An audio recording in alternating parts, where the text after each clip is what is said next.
July 2026 ಈ ತಿಂಗಳು ತುಲಾ ರಾಶಿಯವರಿಗೆ ಅತ್ಯಂತ ಅದ್ಭುತವಾದ ಆರ್ಥಿಕ ಲಾಭ, ವೃತ್ತಿಜೀವನದಲ್ಲಿ ಪ್ರಗತಿ ಮತ್ತು ಸಮಾಜದಲ್ಲಿ ಗೌರವವನ್ನು ತರಲಿದೆ.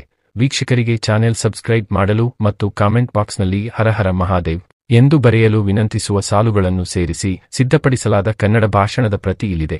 ಎಲ್ಲಾ ಆತ್ಮೀಯ ವೀಕ್ಷಕ ಪ್ರಭುಗಳಿಗೂ ನಮಸ್ಕಾರ. 2026 ಜುಲೈ ತಿಂಗಳು ನಮ್ಮ ತುಲಾ ರಾಶಿಯ ಜಾತಕದವರಿಗೆ ಜೀವನದ ಒಂದು ಸುವರ್ಣ ಕಾಲ ಎಂದೇ ಹೇಳಬಹುದು. ಮಾಹಿತಿ ಶುರು ಮಾಡುವ ಮುನ್ನ ನೀವಿನ್ನೂ ನಮ್ಮ ಚಾನೆಲ್ಗೆ ಸಬ್ಸ್ಕ್ರೈಬ್ ಆಗಿಲ್ಲ ಅಂದ್ರೆ ದಯವಿಟ್ಟು ಈಗಲೇ ಸಬ್ಸ್ಕ್ರೈಬ್ ಮಾಡಿಕೊಳ್ಳಿ. ಹಾಗೆಯೇ ಕಾಮೆಂಟ್ ಬಾಕ್ಸ್ನಲ್ಲಿ ಭಕ್ತಿಯಿಂದ ಹರ ಹರ ಮಹಾದೇವ್ ಎಂದು ಬರೆದು ಈ ವಿಡಿಯೋಗೆ ಒಂದು ಲೈಕ್ ನೀಡಿ.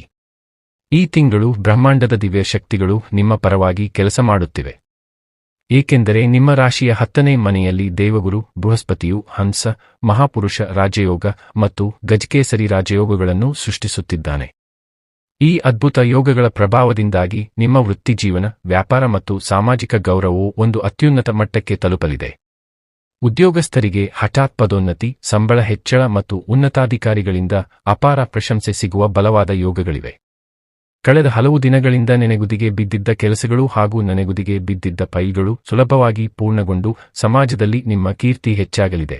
ಆರ್ಥಿಕ ದೃಷ್ಟಿಕೋನದಿಂದಲೂ ಈ ತಿಂಗಳು ನಿಮ್ಮ ಜೀವನದಲ್ಲಿ ಮಹಾ ಲಾಭವನ್ನು ತರಲಿದೆ. ಜುಲೈ 4ರಂದು ಧನ ಮತ್ತು ಐಶ್ವರ್ಯದ ಅಧಿಪತಿಯಾದ ಶುಕ್ರ ದೇವನು ನಿಮ್ಮ ಲಾಭಸ್ಥಾನಕ್ಕೆ ಪ್ರವೇಶಿಸಲಿದ್ದಾನೆ. ಇದರಿಂದಾಗಿ ನಿಮಗೆ ಆದಾಯದ ಹೊಸ ಮತ್ತು ದೊಡ್ಡ ಮಾರ್ಗಗಳು ಮುಕ್ತವಾಗಲಿವೆ. ವ್ಯಾಪಾರದಲ್ಲಿ ದೊಡ್ಡ ಹೂಡಿಕೆದಾರರ ಬೆಂಬಲ ಸಿಗಲಿದ್ದು ನಿಮ್ಮ ವ್ಯವಹಾರ ಯೋಜನೆಗಳು ಯಶಸ್ವಿಯಾಗಲಿವೆ ಮತ್ತು ಕೈಬಿಟ್ಟು ಹೋಗಿದ್ದ ಹಣ ಮರಳಿ ಬರುವ ಪೂರ್ಣ ಸಾಧ್ಯತೆ ಇದೆ. ನೀವು ಮಾರ್ಕೆಟಿಂಗ್, ಸೋಷಿಯಲ್ ಮೀಡಿಯಾ, ಐಟಿ, ಯಂತ್ರೋಪಕರಣಗಳು ಅಥವಾ ರಿಯಲ್ ಎಸ್ಟೇಟ್ಗೆ ಸಂಬಂಧಿಸಿದ ಯಾವುದೇ ಕೆಲಸ ಮಾಡುತ್ತಿದ್ದರೆ ಈ ತಿಂಗಳು ನಿರೀಕ್ಷೆಗಿಂತ ದುಪ್ಪಟ್ಟು ಲಾಭವನ್ನು ಕಾಣಬಹುದು. ಇದರೊಂದಿಗೆ ದೀರ್ಘಾವಧಿಯ ಹೂಡಿಕೆಗಳು ಮತ್ತು ಭೂ ಆಸ್ತಿ ವ್ಯವಹಾರಗಳಿಂದ ಭಾರೀ ಧನಲಾಭ ಉಂಟಾಗಿ ನಿಮ್ಮ ಆರ್ಥಿಕ ಪರಿಸ್ಥಿತಿ ಇನ್ನಷ್ಟು ಗಟ್ಟಿಯಾಗಲಿದೆ. ಕೌಟುಂಬಿಕ ಮತ್ತು ವೈಯಕ್ತಿಕ ಜೀವನದ ಬಗ್ಗೆ ಹೇಳುವುದಾದರೆ ನಿಮ್ಮ ಮನೆಯಲ್ಲಿ ಸುಖ, ಶಾಂತಿ ಮತ್ತು ಶುಭ ಕಾರ್ಯಗಳ ವಾತಾವರಣ ಇರಲಿದೆ.